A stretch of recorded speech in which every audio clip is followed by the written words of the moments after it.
6 రోజులు అయినా కూడా ఎవరేంటి తెలియదు, ఎటుపోయారో తెలియదు, ఎంతమంది చనిపోయారో తెలియదు, ఏ ఇన్ఫర్మేషన్ మన దగ్గర లేదు.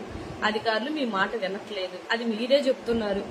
మీ ఈనాడు పేపర్లోనే 11 గేట్లు ఎత్తేసారు, అందువల్లే ఇంత జరిగిందని చెప్పేసి వాళ్ళు ఓపెన్ గా చెప్తారు.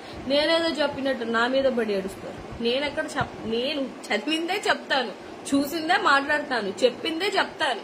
అక్కడ మాట్లాడలేని వాళ్ళ మాటలు నా వాయిస్ ద్వారా నేను వినిపిస్తున్నాను. ఆన్లైన్ లో నేను ప్రతిదీ అక్కడ కనుక్కుంటాను. అక్కడ లోకల్ గా ఉన్న వాళ్ళని కనుక్కుంటున్నాను, అక్కడ నిజంగా సఫర్ అవుతున్న వాళ్ళని కనుక్కుంటున్నాను. కాబట్టి నేను వాళ్ళ తరపున నా వాయిస్ ని వినిపిస్తున్నాను ఇక్కడ. సో ఇవన్నీ జరిగినవి ఎవరు గుండెల మీద చేసుకొని చెప్పినా ఇవన్నీ వాస్తవాలు.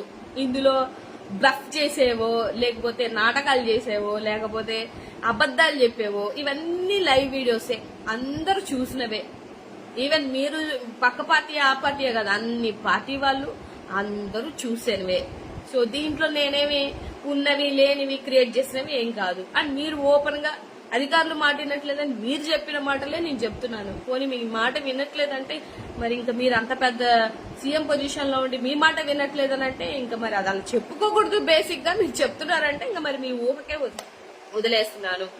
సో నా ఓవరాల్ పాయింట్ ఏంటంటే, నేను ఎవరిని బ్లేమ్ చేయదలుచుకోలేదు. కాకపోతే గవర్నమెంట్ లో మీరున్నారు కాబట్టి ప్రజల పక్షాన మేము అడగాల్సిన బాధ్యత మాది ఉంది కాబట్టి మేము అడుగుతున్నాం.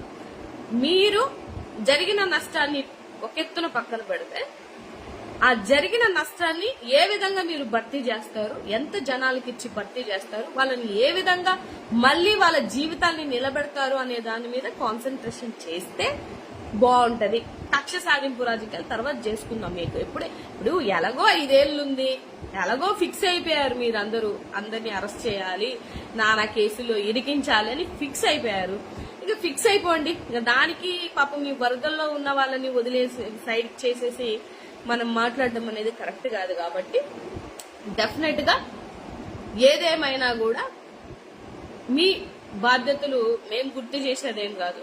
మీరు చాలా వెల్ ఎక్స్పీరియన్స్డ్ కాబట్టి జనాలందరికీ న్యాయం చేయాలని నేను మనస్ఫూర్తిగా కోరుకుంటున్నాను.